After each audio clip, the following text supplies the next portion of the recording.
The Buddha's advice for living peacefully and departing with awareness. One, mindfulness of death. Just as when weaving, I reach the last thread with fine threads interwoven, so too is the life of a human, the Buddha.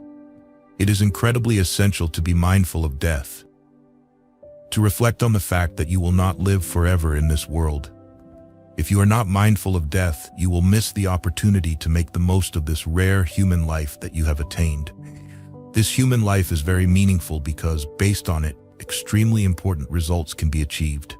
The analysis of death is not meant to induce fear, but to help you appreciate this life, this human existence, through which you can practice important teachings. Instead of being frightened, you need to contemplate and think deeply so that when death comes, you won't lose a good opportunity to practice. In this way, reflection on death will bring more energy to your spiritual practice. You need to accept that death will come as a natural and normal part of the life process. As the Buddha once taught, a place where death does not touch, such a place does not exist. Such a place does not exist in space, does not exist in the ocean, nor even exists if you sit in the midst of a mountain. If you can accept that death is a part of life, then when death actually arrives, you can face it more easily. Deep down, if people know that death will come, but deliberately avoid thinking about it, this is not appropriate and can be very disadvantageous. It's like not accepting old age as a part of life, but seeing it as something unwanted, and then deliberately avoiding thinking about aging. This leads to a lack of mental preparation, and when old age inevitably comes, it will be very difficult. Many people, though physically aged, still pretend as if they are young. Sometimes when I meet old friends, such as senators from countries like the United States, I greet them by saying, "Hello, my old friend," implying that we've known each other for a long time, not necessarily referring to physical age. But when I say this, some of them strongly correct me. We are not old, we are long-time friends. The truth is they are old, their ears grow hair, a sign of aging, but they feel uncomfortable with their old age.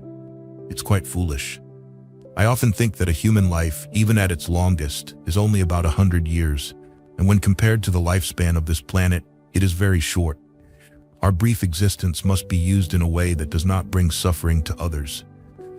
We should not use our lives for harmful deeds and should engage in positive activities, or at the very least, not cause harm or problems for others.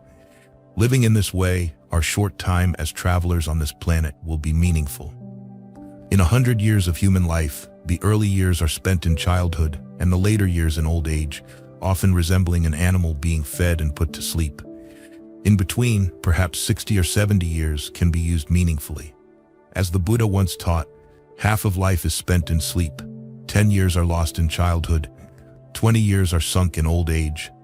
In the remaining 20 years, sorrows, regrets, pains, and frustrations kill much time, and then countless physical illnesses add further destruction.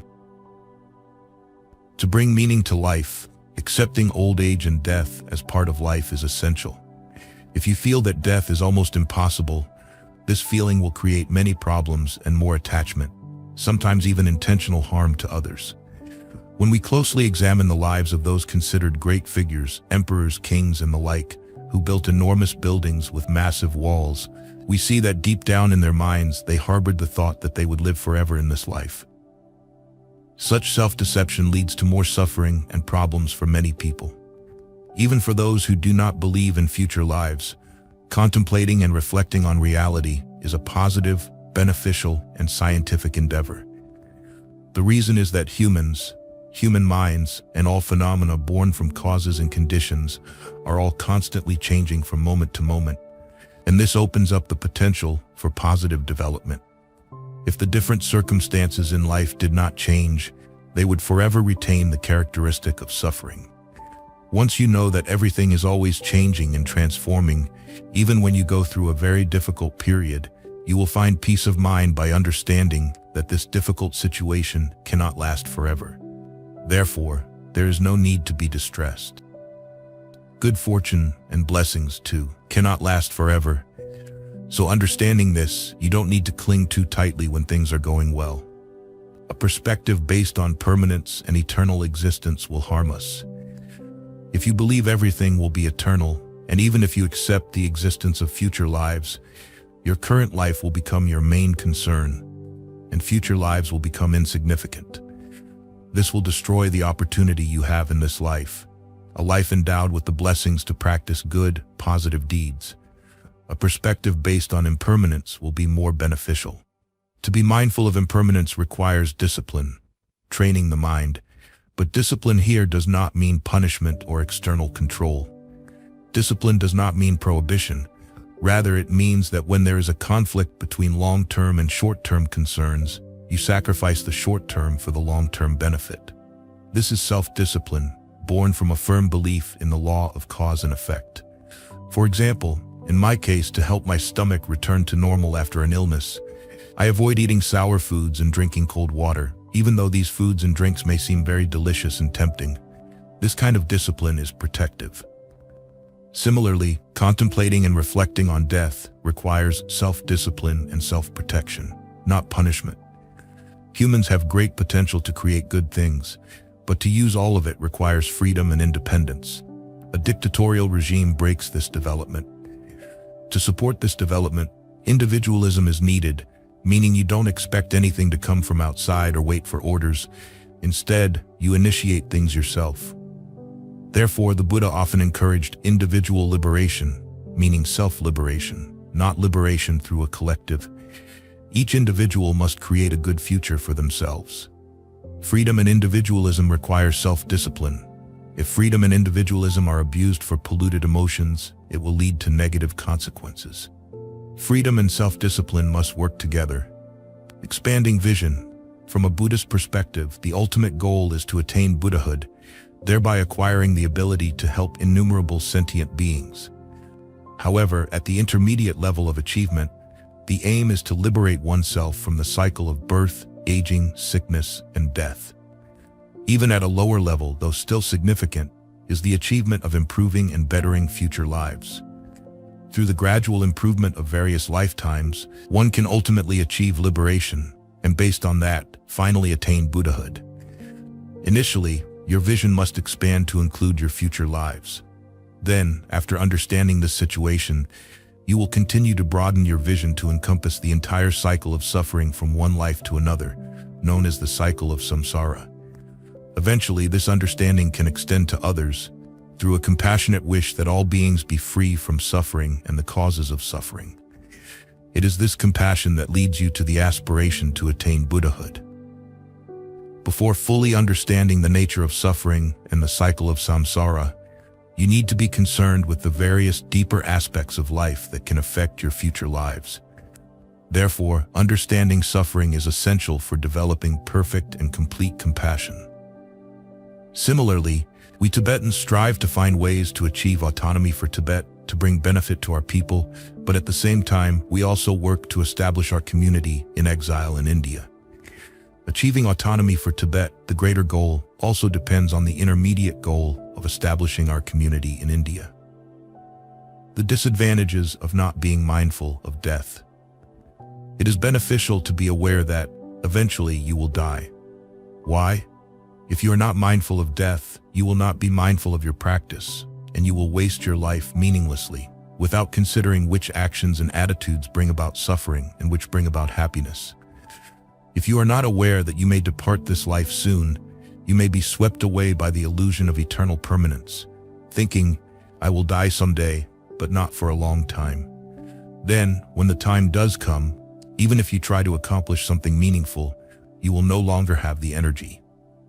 Many Tibetans enter monasteries at a young age and study the scriptures on spiritual practice, but when the time comes to actually practice, they somehow lack the ability to do so.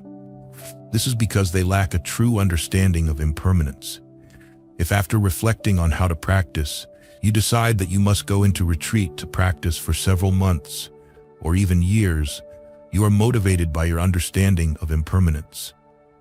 However, if this sense of urgency is not maintained through regular reflection on the destruction of impermanence, your practice will wither away.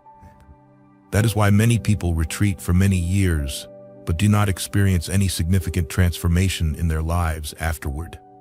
Reflecting on impermanence not only motivates your practice, but also fuels it. If you have a strong sense of the inevitability of death and the uncertainty of when it will happen, you will be driven from within. It's like having a friend who constantly reminds you, be careful, be sincere with yourself. Another day has passed. You may even leave home to ordain, to live a monastic life. If you ordain, you will be given a new name and new robes. You will also have fewer distractions. You will have to change your attitude, directing your attention toward deeper goals. However, if you continue to busy yourself with the superficialities of the present, delicious food, fine clothes, better living quarters, pleasant conversations, more friends, more acquaintances, and even harboring enmity if someone does something you dislike, leading to arguments and conflicts. If you continue like this, you will be no better off than before you ordained, and perhaps even worse. Remember, it is not mature at all to avoid superficial activities out of shame or fear that your fellow practitioners will think poorly of you. The change must come from within. This is absolutely true and applies to monks, nuns, lay practitioners, anyone practicing the Dharma. You may be surrounded by a false sense of permanence, thinking that you won't die soon and that while you are still alive, you need delicious food, good clothes, and conversation.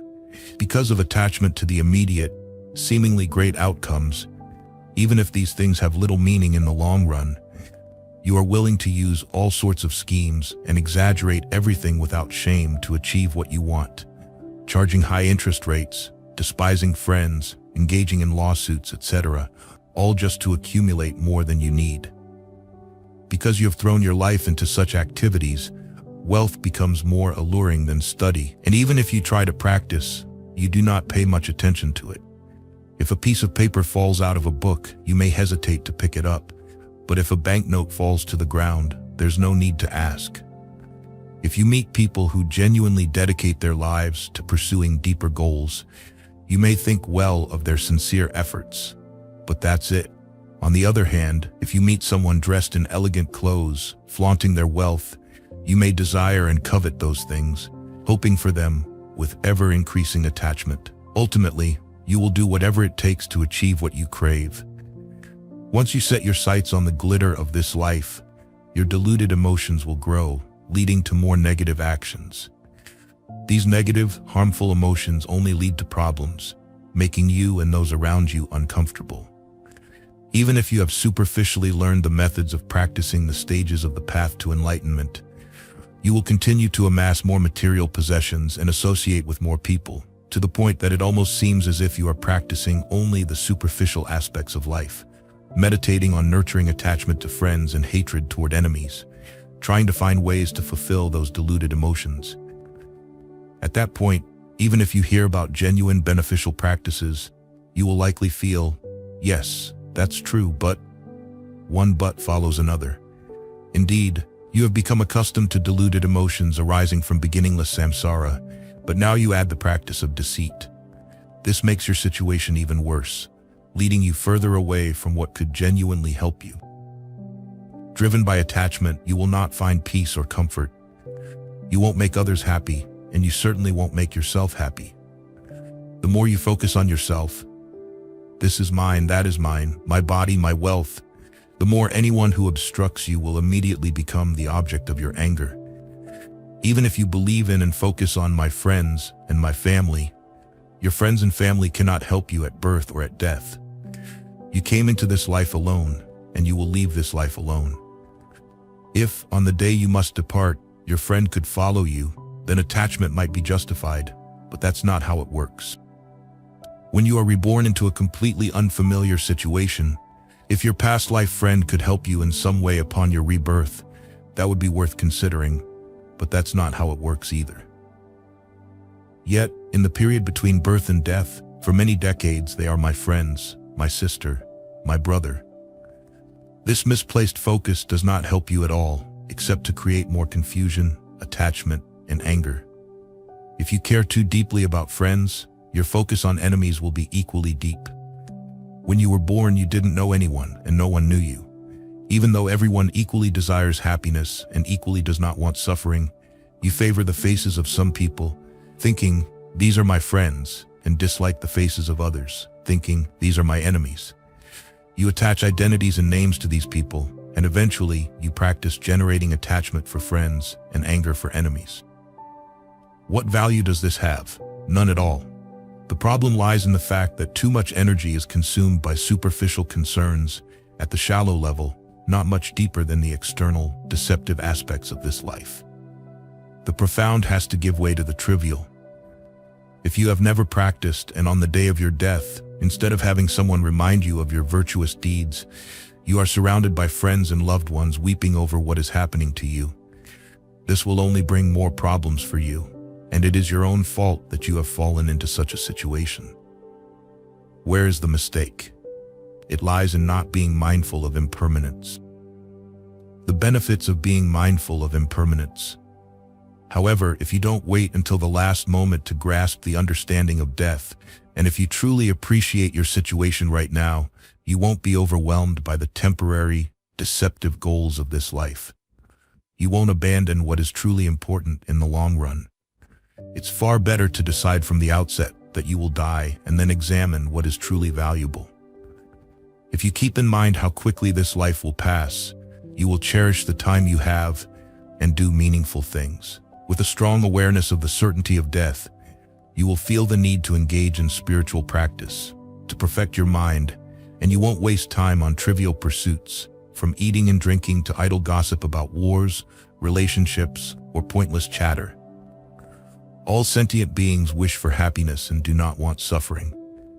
We have used various methods and approaches to alleviate the suffering we don't want, whether superficially or deeply. But it's quite human to engage in different methods while we are young, just to avoid suffering in old age. For both religious practitioners and non-practitioners, everyone seeks ways to avoid certain kinds of suffering and eliminate others, sometimes even relying on pain as a means to escape greater suffering and achieve a bit of happiness. Everyone wants to eliminate superficial suffering, but there is another method that involves eliminating suffering at a deeper level, at least aiming to reduce suffering in future lives, and further to cut off all forms of suffering for oneself and for all sentient beings. Spiritual practice is the profound means to eliminate this suffering. These methods include correcting your attitude, and thus spiritual practice simply means correcting your thoughts. In Sanskrit, this is called dharma, which means that which holds. This means that by correcting negative and harmful attitudes, you escape a certain level of suffering and, in doing so, hold back from that suffering. Spiritual practice will protect you or hold you back and hold others back from suffering. Initially, by understanding your own situation in samsara and finding ways to prevent yourself from falling into suffering, you then extend this realization to other sentient beings and develop compassion for them. This means you dedicate yourself to keeping those beings from falling into suffering. This is a practical way for you, as an individual, to help protect many other sentient beings. But at the same time, when you focus on the well-being of others, you yourself will be happier. Compassion reduces your fear of your own pain and helps your inner strength grow. It gives you a sense of empowerment and the feeling that you can accomplish your goals. This provides encouragement for you. Now let me give you a small example. Recently, I was in Bodh Gaya. I was ill due to a chronic intestinal infection. On the way to the hospital, the pain in my stomach was excruciating, and I was sweating profusely. Our car passed through a very poor area near Vulture Peak, where the Buddha gave teachings. The villagers there were extremely impoverished. In general, the state of Bihar is very poor, but this area was even poorer. I didn't see any children going to or coming from school. There was only poverty and illness.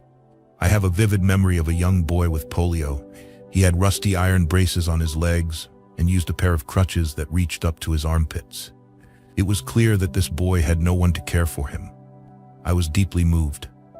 A short time later, I saw an old man at a tea stall, wearing only a filthy piece of cloth. He fell to the ground and was left lying there with no one to care for him. Later in the hospital, my thoughts kept circling around the scenes I had witnessed, and I reflected on how sad it was that I had people caring for me, while those impoverished people had no one. My thoughts were focused on them instead of on my own pain. Although I was sweating profusely, my concern was elsewhere. In this way, Even though my body was enduring severe pain, my intestine had a perforation, which made it impossible for me to sleep. My mind was not tormented by fear or discomfort. If I had focused on my own problems, it would have certainly made my situation worse. This is an example from my own small experience of how a compassionate attitude can help us manage physical pain and keep our spirits from being drained, even if others cannot directly assist us. Compassion strengthens your perspective, and with that courage, you feel more at ease. When your view encompasses the suffering of countless sentient beings, your own pain, by comparison, seems relatively small. To escaping fear, your life exists based on the very causes that lead to death, like a lamp in a strong wind. Nagarjuna Bodhisattva, precious garland of advice for the king. The first Panchen Lama, Losang Chokyi Gyaltsen, composed a verse consisting of 17 short stanzas that many Tibetans use to focus on daily contemplation of death. The title of this verse is Aspiration to Escape the Perilous Narrow Passages of the Intermediate State, the Hero Who Escapes Fear. To escape fearsome situations, such as being surrounded by thieves, bandits, or wild animals, you need a heroic guide capable of rescuing you. Similarly, to be liberated from the dangers of the deceptive visions that appear at the time of death and during the intermediate state, the period between death and rebirth, you need to practice the advice given in this verse. This advice offers profound methods to liberate yourself from fear. By reflecting and meditating on this verse, you will understand how death occurs, and this understanding can be very beneficial to you during the process of dying. The dying process is when the deeper layers of the mind will project themselves. Daily contemplation will also open a door for you to comprehend those states. This verse consists of a series of aspirations that we can use so that when death approaches, our minds will react in a virtuous way. Many people strive to generate a powerful, virtuous motivation at the time of death to activate their virtuous tendencies and strengthen them. This will lead them to a favorable rebirth. Their goal is to achieve a positive transition so they can continue their spiritual practice in the next life. Others, as we will see, aim to use the deeper levels of the mind during the process of death to attain even higher spiritual states. All these practitioners are ultimately focused on benefiting other sentient beings. The verse by the first Panchen Lama describes 3 levels of spiritual practice for those of superior, intermediate, and lower capacities, in the form of aspirations to remain mindful during the transitional phase between death and rebirth, a phase that serves as a bridge between lifetimes. He provides very detailed reminders of what you need to do at each stage. You need to choose the appropriate level of practice throughout the remainder of your life, so that when death comes, you can successfully navigate through each stage. When death actually arrives, if you are unfamiliar with any spiritual practice, it will be incredibly difficult to succeed with any beneficial contemplation. Therefore, now is the time to practice and prepare while you are still happy and the various conditions of your life are favorable. Then, when the actual need and pressure arise, there will be nothing to worry about. If you neglect to prepare when you still have time to listen, reflect, meditate, and ask questions, then on the final day of your life, there will be no time left, and you will be without a protector or refuge. You will have nothing but regret. It is far better if, long before the time of death, you have already contemplated the process of dying and the transition between lives. By regularly visualizing each stage so that they become very familiar to you. This is important because in doing so, you can achieve success based on your greatest potential. Simply understanding the process of death and knowing about the related practices is not enough. You need to internalize these teachings over many years. If now, when your senses are still clear and sharp and your awareness is not yet deteriorated, your mind is not trained and directed toward the virtuous path, then at the time of death, it will indeed be very difficult for your mind to progress on an unfamiliar path. During the dying process, your body may be very weak due to illness, or your mind may be deeply depressed, arising from terrifying fear. Therefore, it is essential to become close and familiar with the practices related to the dying process. There is no other way. There is no magic pill. The effort to understand this practice is rooted in an internal motivation. And this motivation comes from a firm belief that your experiences of joy and suffering directly correspond to your own unwholesome and wholesome deeds. Thus, it is crucial to first develop a correct understanding of karma, based on the knowledge that wholesome actions arise from a tamed or disciplined mind, and unwholesome actions arise from a disturbed mind. Although both unwholesome and wholesome deeds are created through the body, speech, and mind, the mind is the most critical factor. Therefore, the core of Buddhist practice is the transformation of the mind. The central teaching of Buddhism focuses on a tamed mind. This is the foundation of the view that you are the creator of your own happiness and suffering. As the Buddha declared, the Tathagata does not wash away sins with water, nor does he remove the sufferings of beings with his hands, nor does he transfer his realization to others. Beings are liberated through the teachings of the truth, which is the nature of all things. 3. Preparing for departure. Unaware that I would have to leave everything behind and depart, I have committed countless harmful deeds due to attachment to friends and aversion to enemies. The Buddha. 2nd verse. May we extract the essential meaning from this life as a favorable condition without being distracted by meaningless activities, because this precious human body, this favorable foundation, is hard to find yet easy to lose, providing the opportunity to choose between gain and loss, peace and suffering. You need both external and internal favorable conditions to succeed in your practice, and you already have both. For example, as humans, we have both a body and a mind, which are essential supports for understanding the teachings. Thus, we have attained the supreme internal conditions. Externally, you need the transmission of the practices and the freedom to engage in them. If, after obtaining these supportive conditions, you make a diligent effort, you are guaranteed to succeed. However, if you do not make the effort, it would be an immense waste. You must have these favorable conditions because, without them, you wouldn't even have the chance to try. You need to cherish the favorable conditions you currently possess. Since you have a human body, along with the suitable external circumstances for practice and a sincere intention toward the spiritual path, you have the opportunity to make your life meaningful. You must make it so. Now is the time to act. If with such an opportunity you engage in virtuous causes, you can accomplish great and powerful deeds. On the other hand, if the 3 poisons of attachment, anger, and confusion become your motivation, and you plant the seeds of evil, you will also create great and powerful negative actions in various forms. It is difficult for other beings, such as animals, who do not have the supreme foundation of merit like we do, to accomplish virtuous actions through their own power. In very rare cases, these beings might perform a small virtuous deed if the right external conditions are present, but it is extremely difficult for them to think and reflect. When animals act out of attachment, anger, or ignorance, they do so only temporarily or superficially. They do not have the capacity to commit great harmful actions through their bodies or speech.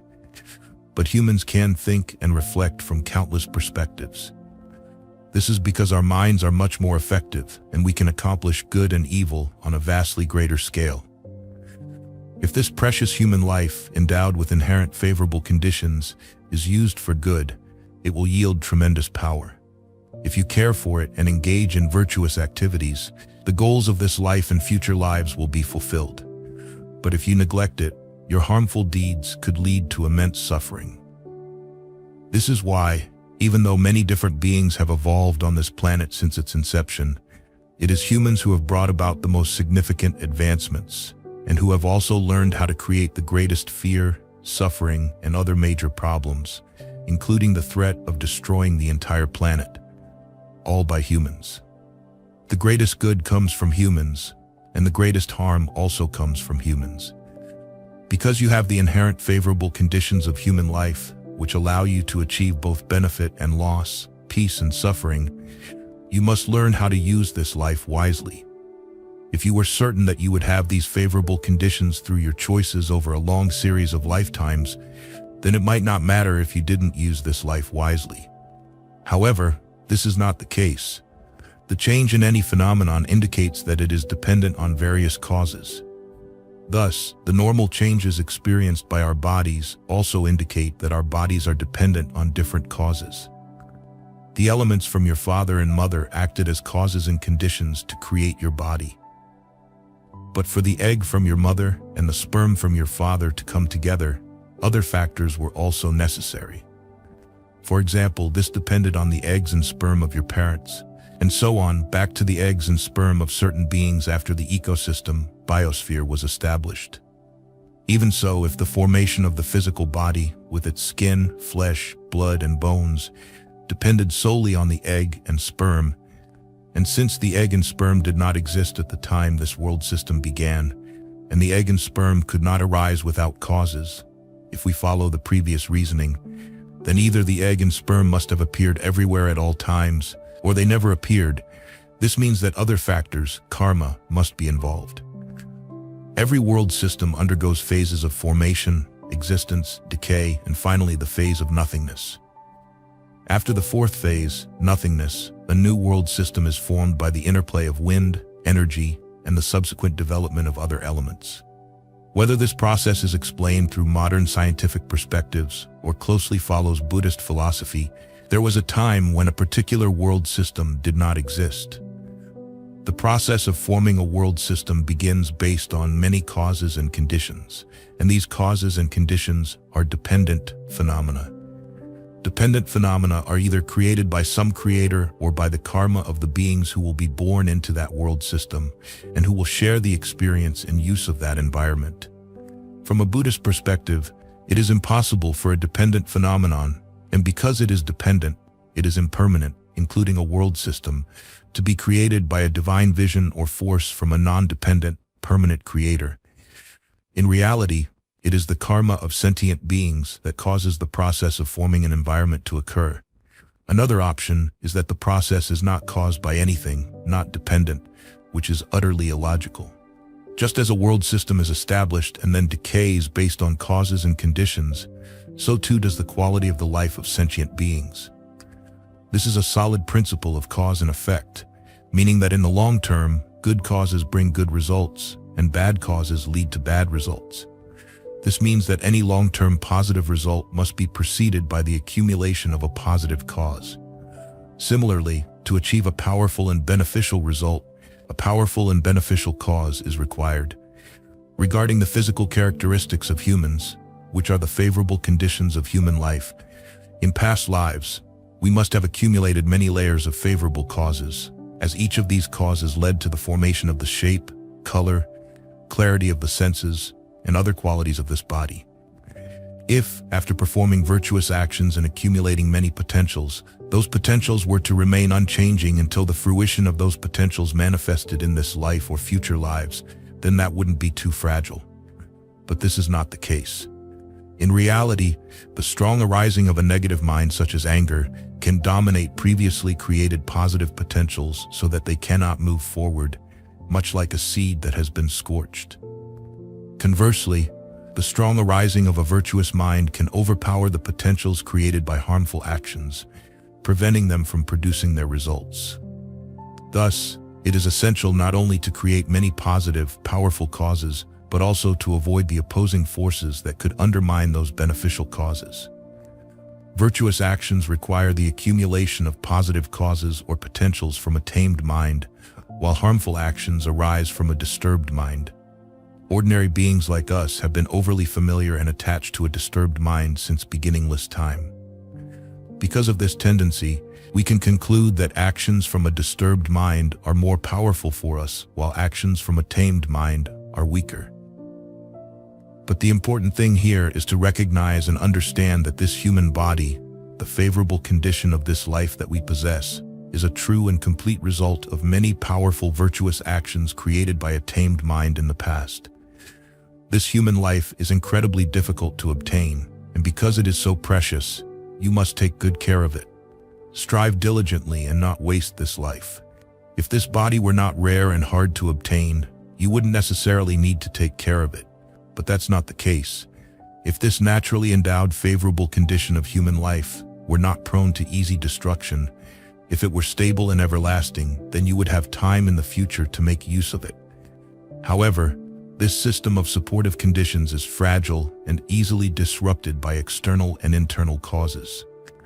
In the writings of Aryadeva, 400 verses on the yogic deeds of bodhisattvas, it is said that once this human body is formed based on the four elements, earth, water, wind, and fire, which naturally oppose each other, the happiness of the body is merely a fleeting balance of these elements, not a lasting harmony. For example, when we are cold, initially finding warmth is very pleasant, but eventually we need to avoid too much heat. The same is true for illnesses. Medicine that treats one illness may ultimately lead to another, and then we must find a way to deal with this new condition. Our body is a source of great problems and difficulties. Physical happiness is merely the temporary absence of these problems and difficulties. Our bodies need to be sustained by gross substances like food, but when you eat too much, the very source of health becomes the origin of illness and pain. In countries where food is scarce, hunger and famine are major causes of suffering. But in countries with an abundance of nutritious food, there is still suffering due to overeating, indigestion, and overconsumption. When there is a balance and absence of manifest problems, we call it happiness. But it is foolish to think that we have become, or could ever become, completely immune to illness. This type of body we have is a house filled with problems. It is not as if simply being free from illness, war, and famine means we will not die. The true nature of this body is impermanence. From the moment of conception, our body is already in the process of dying. Therefore, this human body is a precious, naturally endowed, favorable condition full of potential, but also very fragile. Simply by being alive, you are at a crucial crossroads and bear a significant responsibility. You have the potential to accomplish powerful, virtuous deeds for yourself and others. So if you allow yourself to become distracted, busy with the trivial matters of this life, it would be an enormous waste. You should develop the aspiration to use this life, in this human body, effectively, and make prayers to your spiritual teacher, to the three jewels, and other sources of blessings so that you can achieve this. Through this, you encourage yourself from within, self-power, while also relying on external support, other power. To do this, don't just read the words of this verse, but contemplate their meaning, letting them manifest in your mind. In summary, because this human body, the supportive condition of your life, is so beneficial, rare, and yet easy to lose, you must use it to benefit yourself and others. Benefit comes from a peaceful mind. When your mind is peaceful, calm, and joyful, then external pleasures like good food, clothes, and social interactions will enhance everything. Conversely, if these are absent, their absence cannot control you. If your mind is not peaceful and calm, then no matter how excellent external conditions are, you will still be burdened by fears, hopes, and anxieties. With a peaceful mind, you can enjoy both wealth and poverty, health and illness. You can even die happily. With a peaceful mind, having many friends is wonderful, but if you have no friends at all, that's fine too. The root of happiness and well-being within you comes from a calm, tamed mind. Concerning other beings, when your mind is peaceful and gentle, life will be more joyful for your friends, spouse, parents, children, and acquaintances. Your home will be tranquil, and everyone living there will experience a wonderful sense of relaxation. When others enter your home, they will feel a sense of happiness. When your mind is not peaceful and gentle, not only will you constantly be angry, but others, when they step into your home, will immediately sense that many arguments have taken place there. They will feel that the person here is often disturbed by emotions. Because when the mind is tamed, it brings happiness, but when it is not, it leads to suffering. Use your life to reduce the amount of deluded thinking, such as controlling enemies, flattering friends, increasing profits, and things like that. Use your life to subdue or train your mind as much as possible. This is how to extract the meaningful essence from this precious and fleeting human life. 4. Breaking through obstacles to depart peacefully. Even if you cling, you cannot stay. What good is it to be terrified and afraid of something that cannot be changed? Buddha. 4th verse. May we be free from the ultimate suffering caused by the factors leading to death, when caught in the fortress of deluded concepts of self and objects, as the illusory body formed by the impure 4 elements in consciousness begins to separate. Start as early as possible in your life to become familiar with and close to the wholesome states of mind. Once this potential is established, you will be able to direct your mind toward virtuous actions even at the time of death. However, during your departure, you might feel overwhelmed by the pain of a severe illness that renders you helpless, or you may experience an early and sudden death due to an accident or some attack, or perhaps you won't live out your full life because your merit has been exhausted, meaning you've used up the entire store of merits you had that could extend this life. Such circumstances could potentially neutralize your long-time practice and virtuous mental states, though this is not necessarily always the case. The sheer pain may cause terror to arise, and wholesome contemplation may not be present, except for those who have trained at a high level and have deep inner strength from meditation practice. Therefore, it is important, even now, to make a vow to be free from that overwhelming pain and fear, and to vow to depart peacefully. This will allow the wholesome mind you have cultivated to grow stronger, and you will be able to die with greater understanding. Since death is the separation of body and mind, it is crucial to recognize the true nature of the self that is established in relation to the aggregation of the elements that make up the body and mind, the aggregates, as well as to recognize the true nature of those very elements. The body we have is an impure entity composed of the four elements: earth, water, fire, and wind. This body is susceptible to pain, even from the smallest causes. This body is like an illusion, in the sense that it exists in one moment and can disappear the next, and also in the sense that it appears to exist independently, but is actually empty, without inherent self-nature, unable to exist on its own without other supporting factors. Outwardly, this body may appear clean when washed, and it seems to be a source of pleasure, permanence, and under your control. But in reality, this body resides in the fortress of mistaken understandings about the true nature of consciousness and its objects, the sense fields. The fortress of deluded concepts in the fourth verse refers to the existence of samsara. Samsara is constructed on actions, karma, driven by afflictive emotions. Afflictive emotions arise from ignorance, particularly the mistaken belief in inherently existent self. This belief is a false understanding of the true nature of oneself, others, and all other things, assuming that they exist inherently on their own. Thus, ignorance is the primary cause of the continual painful cycle of samsara. The mistaken belief in inherently existent self has propelled karma. Karma here includes both actions and the accumulated tendencies from those actions, which is the driver of the wheel of samsara. Phenomena have appeared through this process of ignorance, and they seem to exist with inherent self-nature, but they do not, and hence they create a fortress of delusions. The fortress of samsara is constructed from the mistaken belief that the subject and object, the perceiver and the perceived, the internal phenomena and the external phenomena, can exist independently, with inherent self-nature and under their own control. With this verse, you are making a vow that when consciousness begins to separate from the illusory body of the four elements, you will not be overwhelmed by immense suffering that could cause you to lose control, as this could hinder your practice. There are other conditions that can obstruct practice, such as attachment and anger, which are massive obstacles to a wholesome mind. 5. Cultivating favorable conditions for the moment of passing. Some die in the womb, others die just after birth, some die while crawling, and some die while walking. There are those who grow old and those who are grown. Each one passes away like a fruit falling to the ground. 6th verse. May we recall the teachings to practice when physicians have given up, rituals are no longer effective, friends have abandoned all hope, and there is nothing more that can be done. The previous chapter mainly addressed two obstacles that prevent proper practice while undergoing death.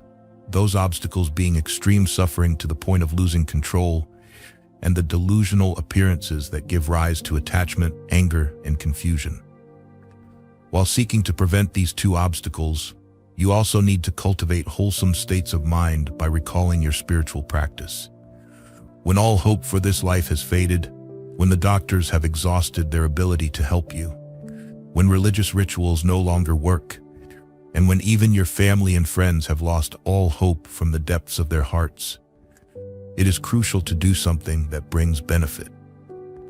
As long as you still have awareness and mindfulness, you must do whatever you can to keep your mind in a wholesome state.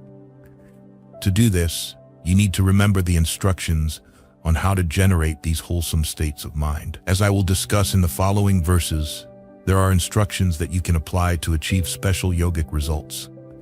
1. Before the clear light of death dawns. 2. When the clear light of death manifests. 3. When the clear light of death fades and the intermediate state bardo begins. And 4. Instructions through the bardo. Whatever teachings you have received based on your abilities and intelligence, based on your capacity, you need to recall them clearly at those moments. Practice at whatever level of realization you have attained during those stages.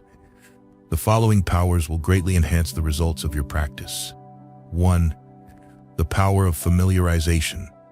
Regularly nurture and make yourself familiar with whatever practice you typically engage in, whether that practice is generating the aspiration to be free from samsara, cultivating love and compassion, generating the aspiration to attain enlightenment for the benefit of all sentient beings, or advancing through the stages of highest yoga tantra.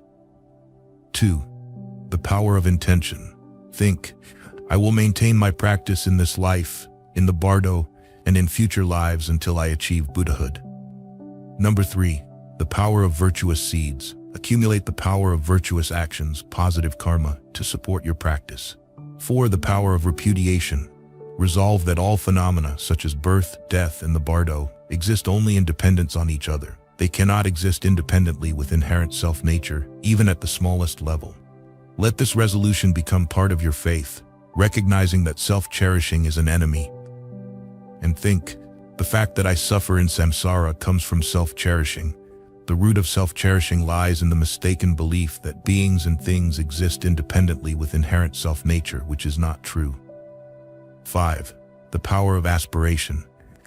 Continually vow, even after leaving this life, may I have a favorable form in my next life to support my practice of the Dharma. May I find an excellent spiritual guide who will always protect me, and may I never stray from my practice. These 5 powers are especially beneficial for helping you recall your practice, even during the most challenging times. When it is evident that someone is nearing death, friends should not gather around them with attachment, hold their hand, or cry and lament over the situation. Such actions do not help. On the contrary, they can cause attachment to arise in the dying person's mind, ruining the opportunity for them to generate a virtuous mind. Friends should instead help create the right conditions for the dying person to generate a virtuous state of mind by reminding them of spiritual teachings and practices, whispering in their ear until their final breath ceases. For example, if the dying person has faith in God, thinking of God might help them feel more at ease, peaceful, and less attached, fearful, or regretful. If the dying person believes in reincarnation, thinking of a meaningful life in the next incarnation to benefit sentient beings will bring a similar result. A Buddhist may keep mindfulness focused on the Buddha, dedicating the merits of this life for a beneficial future life. Likewise, an atheist can reflect that death is a natural part of life, and now that it is happening, there is no point in worrying. The key here is a peaceful mind that does not disturb the process of dying. 6. Meditating during the process of dying. This life is fleeting away, like something written on the surface of water with a stick. Buddha. 8th verse. May we generate a powerful virtuous mind while the elements earth, water, fire, and wind dissolve in stages. As strength wanes, wrinkles deepen, mouth and nose dry up, warmth fades, breath becomes labored, and rattling sounds emerge. The first 7 verses were presented based on both types of Buddhist teachings, the sutras and the tantras. Within the tantras, there's a particular practice in which we visualize ourselves here and now as a being in the form of a Buddha, embodying complete compassion and wisdom. From the 8th verse onward, the teachings primarily pertain to the practices of the tantras, specifically the level of highest yoga tantra. The descriptions of death concerning the sequential dissolution of body and mind and the dissolution of the 4 elements are specific teachings of highest yoga tantra. After conception, there is a process of formation from the subtle to the gross, but at the time of death, dissolution occurs from the gross to the subtle. This dissolution includes the breaking down of the 4 elements, earth, solidity in the body, water, liquidity, fire, heat, and wind, movement, energy. Whether or not you live a full life, the process of dying will involve these stages. In the case of a sudden death, you still undergo these stages very rapidly, with little opportunity to recognize and utilize the different phases. Signs of impending death, such as changes in how breath flows through the nostrils, dreams, and physical indicators, can manifest years before actual death. These signs typically appear 1 to 2 years before death for ordinary people. They may include a sense of revulsion toward your surroundings, home, friends, etc., leading to a desire to go somewhere alone. Or there could be an abnormal attachment to things you previously had. You might also switch from being rude to cooperative or vice versa. Enthusiasm could either increase or diminish noticeably. Changes might occur in the smoothness of your skin or in your behavior. Your conversations could become more aggressive and coarse, like cursing, for example. You may also constantly talk about death. When the actual process of dying begins, you will go through 8 stages. The first 4 involve the decline and dissolution of the 4 elements. The final 4 involve the dissolution of consciousness into the most subtle level of mind, known as the clear light mind. Remember that the manifestation of these stages of death is a roadmap indicating deeper, more subtle states of mind that occur throughout daily life but are usually unnoticed. These 8 stages progress sequentially at the time of death, just as they do when we fall asleep, when a dream ends, when we sneeze, when we faint, and during orgasm. After death, these 8 stages reverse in order, and they commonly occur when we awaken from sleep, when a dream begins, when a sneeze ends, when a fainting spell ends, and when an orgasm ends. The 8 stages are identified through mental imagery, though they are not visible to the eye. Progression in forward order: 1. Mirage, 2. Smoke, 3. Fireflies, 4. The flame of a butter lamp, 5. White luminous sky of the mind, 6. Red-orange luminous sky of the mind, 7. Black void, 8. Clear light. Progression in reverse order: 1. Clear light, 2. Black void, 3. Red-orange luminous sky of the mind, 4. White luminous sky of the mind, 5. The flame of a butter lamp, 6. Fireflies, 7. Smoke, 8. Mirage. The first 4 stages of the forward order, the dissolution of the 4 elements. Generally, the gross elements dissolve into more subtle ones. When the ability of the gross elements to support consciousness begins to decline, the more subtle elements become more prominent. There are 8 stages of dissolution, and the first 4 are as follows. Stage 1. The earth element, solidity, dissolves into the water element, liquidity. Solid substances in the body, such as bones, no longer provide a stable foundation for consciousness. Hence, the solid aspects of the body start to break down, or they transform into liquids, such as blood and phlegm. The water element then becomes more prominent, acting as the primary support for consciousness. Your body will noticeably become thinner and your limbs weak. Your strength and bodily smoothness fade rapidly, causing the body to wither. Vision becomes dim and you cannot open or close your eyes properly. You may feel as though you are sinking into the ground or mud, and you might cry out, "Lift me up," or struggle to raise yourself. But the important thing here is not to struggle. Maintain calmness in a virtuous mind. What you see in your mind at that moment will be like a mirage. Stage 2. The water element dissolves into the fire element, fire being the heat that sustains the body, and the fire element becomes stronger, serving as the primary support for consciousness. You will no longer feel emotions such as pleasure or pain, nor neutral feelings related to the senses or the mind. The mouth, tongue, and throat will dry up due to a lack of saliva, and froth may gather around the teeth. Other bodily fluids, such as urine, blood, reproductive fluids, and sweat, also dry up. Hearing will stop, and the usual humming sounds in the ears will cease. What you see in your mind will be like smoke, perhaps like thin smoke filling a room or smoke rising from a chimney. Stage 3. The fire element dissolves into the wind element. Wind here being the movement of energy that governs bodily activities like inhaling, exhaling, burping, spitting, speaking, swallowing, joint movements, limb movements, opening and closing the mouth, digestion, urination, defecation, menstruation, and ejaculation. Heat within the body diminishes, preventing digestion. If you have mostly led a life of non-virtue, initially the heat in your body will gather downwards, from the crown of the head to the heart, and the upper part of your body will cool first. But if you have lived a largely virtuous life, the heat will gather in the soles of the feet and move upwards to the heart, cooling the lower part of the body first. The sense of smell will cease. You will no longer be able to focus on the activities or wishes of family and friends around you and will not remember their names. You will struggle with breathing, with exhalations becoming longer and inhalations shorter. The throat will make rattling or gasping sounds. What you see in your mind will be like fireflies or sparks, or like glowing embers in a metal pan. Stage 4. The wind element, or gross wind, will dissolve into consciousness. Your tongue will become thick and short, and the base of the tongue will turn bluish-purple. You will no longer feel touch, tactile sensations, nor will you be aware of bodily actions.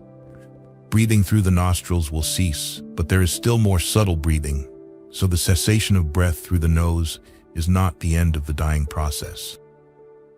What you see in your mind will resemble the flame of a butter lamp or candle, or the flickering light atop a butter lamp or candle. Initially, the flickering light will resemble the flame of a nearly extinguished butter lamp or candle. But as the winds carrying the consciousness begin to deteriorate, the flame appears more stable. In general, the human body is composed of the 4 elements: earth, water, fire, and wind. However, because of the various channels and internal winds that flow within this physical frame, each person experiences different internal appearances during the process of dying. This is why there are slight differences in the descriptions of this process in some specific tantras that the Buddha taught, such as the Guhyasamaja, the main system that this text is based on, Chakrasamvara, Kalachakra, and the tantras of the Nyingma, ancient tradition of Tibetan Buddhism. These minor differences mainly arise from variations in the body's channels, winds, and the drops of essence that flow within these channels. Because these internal factors differ among individuals, the yogic practices also vary slightly. Even when these internal factors are the same, the internal signs of death, as they appear in each person's mind, manifest differently because yogic practitioners focus on different points in the body. Throughout these stages, you must maintain an unwavering virtuous mindset. This is the aspiration that the Panchen Lama expresses in this verse. We, as ordinary beings under the influence of birth and death, certainly carry with us tendencies established over many lifetimes related to both virtuous and non-virtuous actions, although their fruits have not yet ripened. Every moment we engage in actions driven by ignorance, we contribute to our continued existence in samsara. Very powerful actions can propel not just one life but many lives in samsara. At the time of death, one of the tendencies related to virtuous or non-virtuous karma will be nurtured and become the foundation for our entire future life. There are many different karmas that result in various aspects of life, such as health, resources, and intelligence. Thus, your thoughts and mental states at the time of death are critically important. Even if, for most of your life, you have cultivated a virtuous mind, at the moment of death, a powerful non-virtuous tendency could arise, strengthening the unwholesome tendencies we all carry. This is an extremely dangerous time. Even a disturbing noise from someone placing an object down forcefully could spark irritation and anger within you. On the other hand, someone who may not have been very familiar with virtue, but generates a strong virtuous mindset at the time of death, can awaken the tendencies of good karma, leading to a favorable rebirth. Therefore, you must be exceedingly cautious at the time of death and generate as much of a virtuous mind as possible. It is crucial for those caring for the dying to understand that the mind of the dying person is in a highly fragile state, and they must be careful not to disturb it, such as by speaking loudly, crying, or handling objects roughly, and instead, they should create a peaceful environment. 7. The clear light of mind. Recognize this body as impermanent, like a clay pot. Understand that all phenomena lack inherent existence, like an illusion.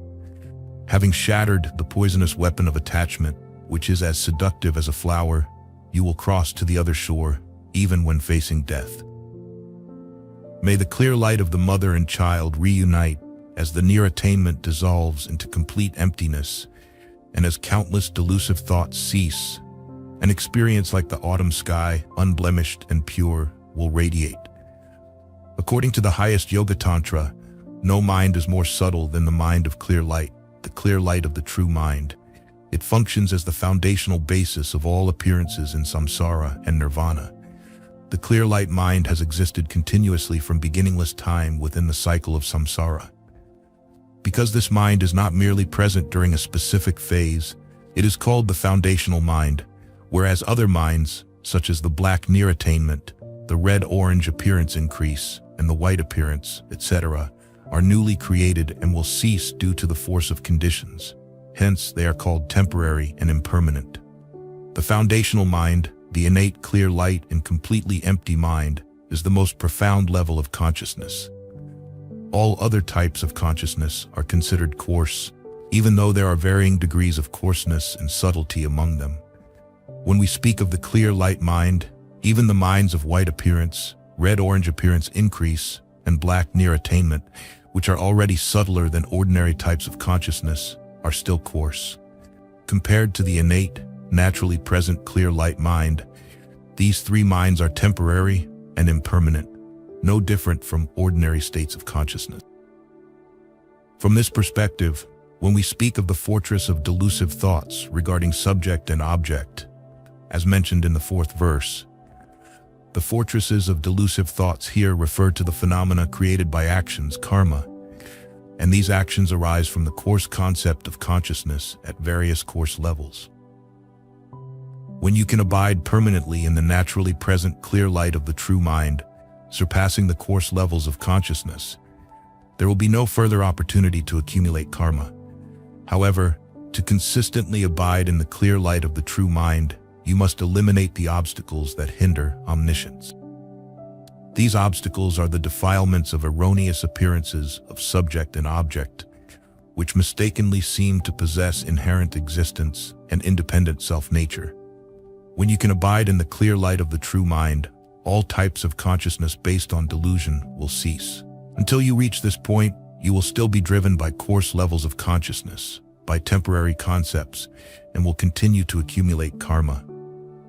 In the final stage of the dying process, when all coarse consciousness dissolves into complete emptiness, the state of the clear light, the foundational and naturally present mind, countless worldly objects, along with conceptual distinctions like one or many, will be pacified within the most subtle level of consciousness.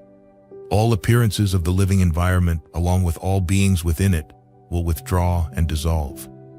If you can transform the clear light of death into a consciousness imbued with full spiritual qualities, the mind will recognize its true nature, recognizing the ultimate nature of mind. This is the foundational consciousness. For a non-practitioner, coarse appearances will also withdraw and dissolve. However, the dissolution of conventional appearances does not result from the realization of reality through meditation. During the final 4 stages of the dying process, the winds that previously acted as saddles for consciousness will become increasingly subtle. At the final stage, when all temporary winds carrying consciousness have dissolved, the mind will enter a state of non-discrimination, whether you are a practitioner or not, and an extremely subtle openness will manifest. But if you are a practitioner, you should strive to transcend the ordinary emptiness, which is merely the absence of conventional appearances.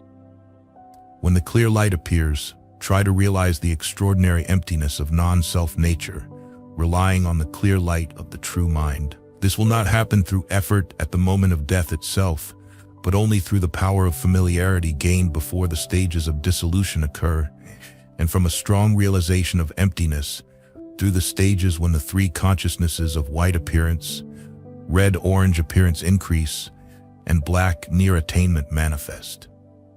This underscores the importance of consistent practice.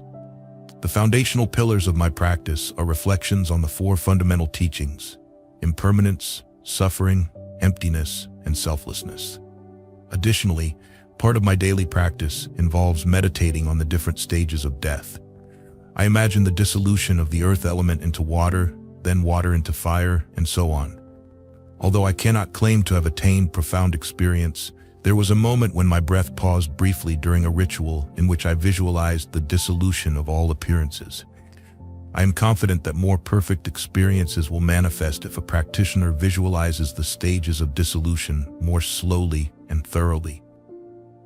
Since my deity yoga practice revolves around the contemplation of death, this helps me become more familiar with and immersed in the dying process. Therefore, when the actual time of death comes, these steps should already be very familiar. However, whether I will succeed, I do not know. Some of my spiritual friends, including practitioners of the great perfection tradition of the Nyingma school in Tibetan Buddhism, have reported profound experiences of dissolution, though these experiences remain within a replica realm, merely imitating the true experience. There are Tibetans considered medically dead based on physical indicators, yet they continue to remain, and their bodies do not decay for quite some time. Just last year, the body of a Sakya Lama remained fresh and unspoiled for more than 20 days. He died in Dharamsala but continued to exist while in Dharamsala in meditation. Then his body was transported to Rajpur in Dehradun, and even there, the body remained fresh. It was truly extraordinary. I also know of about 15 Tibetans who passed away, whose bodies did not decay. Some maintained this state for a few days, others longer, with the longest being 3 weeks. My senior tutor, Ling Rinpoche, remained in such a state for 13 days. In its most auspicious form, this state, when transformed into a spiritual experience, is called the union of the mother and child clear light. The mother clear light naturally arises during death due to karma. The child clear light arises from cultivating the spiritual path, and this can be achieved through the efforts of a yogic practitioner during earlier meditative stages. The union of the mother and child clear light is not a meeting of two separate entities. Rather, the mother clear light of death, brought about by karma, becomes transformed into spiritual awareness, which is the child clear light. This is the meeting of the mother and child clear light. In another interpretation, the child clear light is seen as emptiness, and the meeting of the two clear lights here means not allowing the mother clear light to become an ordinary consciousness of death, but instead using that mind to focus on the emptiness of non-self nature as the object of meditation. The emptiness of non-self nature is the child clear light. The interpretation that the mother clear light is an ordinary consciousness of death is more common, but the essence of both interpretations is the same. 8. Coping in the intermediate state. Some stop being afraid when they decide, I will die. How can one fear even the illusion of death? Buddha. 14th verse. May we, instead of passing through the intermediate state, attain the great concentration of illusion, so that after leaving the clear light of the true mind, we arise in the radiant enjoyment body, adorned with the major and minor marks of a Buddha, born from the winds and the clear light mind of death. When yogic practitioners emerge from the realization of emptiness, relying on the most subtle mind, they arise in a form generated purely from winds, energy, and consciousness, adorned with the marks of a Buddha. This is not merely imagined or mimicked, but is a reality. Instead of entering the intermediate state right after emerging from the state of death, they manifest in what we call an illusory body instead of an intermediate state body. There can be two types of illusory bodies here: the impure illusory body and the enjoyment body of a Buddha. The verse above is a wish to achieve this profound and miraculous transformation. The clear light mind and the winds it rides upon are a unified entity, but conceptually they can be separated. The wind functions as the essential cause of the illusory body, while the mind acts as a contributing condition for the illusory body. Both cause and condition create an illusory body similar to the deity you have visualized through deity yoga practice. This is not a flesh and blood body. This body is purely characterized by winds and consciousness, pervading and unobstructed like a rainbow. The appearance of this idealized deity is explained as being similar to the sudden emergence of a fish leaping from the depths of a lake in its complete form. For a long time, you have meditated on yourself as a particular deity, nurturing that illusion, imagining that sublime form to prepare for this transformation. Now, the purpose of the practice has finally been realized. The imitation has led to a reality, different levels of practice. I have always emphasized the importance of practicing according to your natural level of attainment. In highest yoga tantra, there are 3 different levels of realization. Regarding this, we must first mention practitioners who have achieved a high level of realization but have not yet attained the supreme state of Buddhahood in this life. Such people will begin the process of death influenced by impure karma and deluded emotions. However, if they can merge the mother clear light of death with the child clear light of the spiritual path, they will bypass the intermediate state that one would normally have to pass through to seek rebirth. Instead, they can attain a truly realized illusory body, not just an imagined one. The second level is of a yogic practitioner who cannot transform the mother clear light of death into the state of the spiritual path, as mentioned in the verse below, and therefore cannot achieve the illusory body. Nonetheless, this practitioner does not undergo an ordinary death. This practitioner can transform the mother clear light of death into a form on the spiritual path, even if they cannot create an illusory body. The practitioner may manifest an illusory body in an ordinary intermediate state, not through realization but through imagination. A yogic practitioner at this level can choose the form of their next rebirth through the power of compassion, intention, and their awareness. The next level of a practitioner, as mentioned in the 16th verse, is someone who cannot transform the mother clear light of death into a fully realized spiritual path.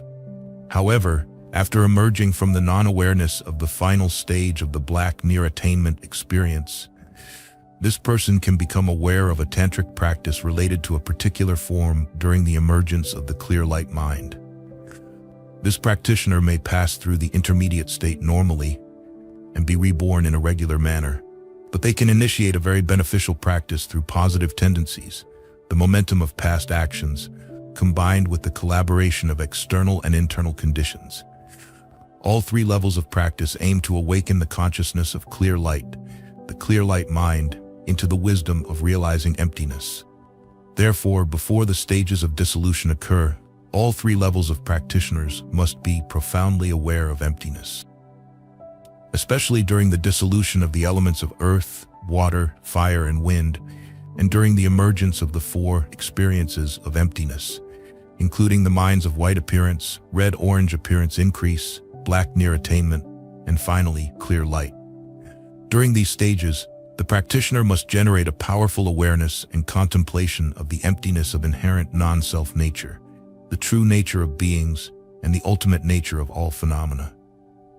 Since practitioners at the highest level of realization can transform the clear light of death into a mind that realizes emptiness, this becomes the antidote to death, rendering death powerless. From that point onward, you will no longer be under the sway of birth and death. The true nature of all phenomena, of all dharmas, when realized and actualized in this way, leads to immortality. Ultimately, this is called immortality in the verse. Death unfolds through various stages, beginning with the dissolution of the earth element into water, through subsequent stages until the clear light appears. After the clear light ends, in the case of an ordinary death, not the same as the death of supreme tantric practitioners, the following 8 stages will appear in reverse order. From the experience of clear light back to the black near attainment experience, back to the red-orange appearance increase, back to the white appearance, back to the light of the lamp, then the fireflies, then the thin smoke, and finally the mirage. At the final moment of an ordinary death, 3 occurrences happen simultaneously. 1. The clear light ceases. 2. You will emerge from the clear light of death into the black near attainment. And 3. The intermediate state begins when the sequence of events in reverse order occurs. Similarly, a yogic practitioner, at the first level of highest yoga tantra, abiding in the clear light through imagination, will emerge from the clear light state into the near attainment state, creating an illusory body. But for a yogic practitioner at the first level of realization, who can emerge from the realized clear light, not just imagined, that practitioner does not have to fall back into the mind of near attainment, and so on. At that point, all coarser levels of consciousness have ceased. Non-auspicious rebirth, no matter how much wealth you accumulate, when you leave this life and enter the next, you will be alone, without spouse or children, without clothes or friends, like a person captured by enemies in the desert. Without even a name, what else would you need to care about? 17th verse. May we be reborn with the supreme support in the form of a tantric practitioner traveling through space, or in the form of a monk or layperson upholding the three trainings, morality, concentration, wisdom. And may we complete the realization of the path of the two stages, generation and completion, thus swiftly achieving the three Buddha bodies, the Dharmakaya, Sambhogakaya, and Nirmanakaya. Connecting with the next life, while in the intermediate state, involves a process of attraction and repulsion. Beings born from eggs outside their bodies and humans born from the womb both experience visions, either seeing their parents actually engaged in sexual intercourse or seeing images of this event, leading to a desire for the parent of the opposite sex. For example, a male child desires the mother, or feeling repulsion towards the parent of the same sex. For example, a male child feels repulsion towards the father. When the being in the intermediate state starts to want to embrace the person they desire, either the father or mother, suddenly, all they see is the genitalia of that person, and they become angry. Through this event, the attraction and repulsion bring about the final death of the being in the intermediate state. We must acknowledge that this is sometimes how the intermediate state ends. Given that in the present age, artificial insemination contradicts some of what the scriptures describe as necessary conditions for rebirth, particularly when the scriptures state that parents must engage in intense sexual arousal. However, today, the father's sperm is stored in a laboratory and inserted into the mother's womb without sexual arousal. This method contradicts the scriptures, and this is a reality we must accept. As disciples following the tradition of Nalanda University in ancient India, we must accept logic and proper investigation. If we consider artificial insemination, the usual explanation we find in Buddhist scriptures will seem partial. Even in Buddhist scriptures, there is a story about a married couple who became celibate, one a monk and the other a nun. One day, the man, under the influence of past memories, pursued his former wife. When he touched her body, his semen was released, staining her robes. Later, the woman, also under the influence of past memories, placed a bit of his semen into her vagina, and later a child was born. Therefore, even in early Buddhist scriptures, the theory that conception can only occur during sexual intercourse is contradicted. Similarly, there was a story about the origin of the lineage of Shakyamuni Buddha, beginning with a man named Sun Friend. The father's semen fell on a leaf, warmed by the sun, and eventually 2 children were born. These 2 stories, which seemed like myths in the past, are now realities that science can accomplish. While conception usually requires certain conditions, it is not always the case. Similarly, the end of the intermediate state does not necessarily require lust for the opposite sex parent, or the shock of only seeing genitalia. At the moment of the final death in the intermediate state, beings experience 8 stages in a forward sequence. 1. Mirage. 2. Thin smoke. 3. Fireflies. 4. Lamp flame. 5. White sky-like mind. 6. Red-orange sky-like mind. 7. Black empty sky-like mind. 8. Clear light.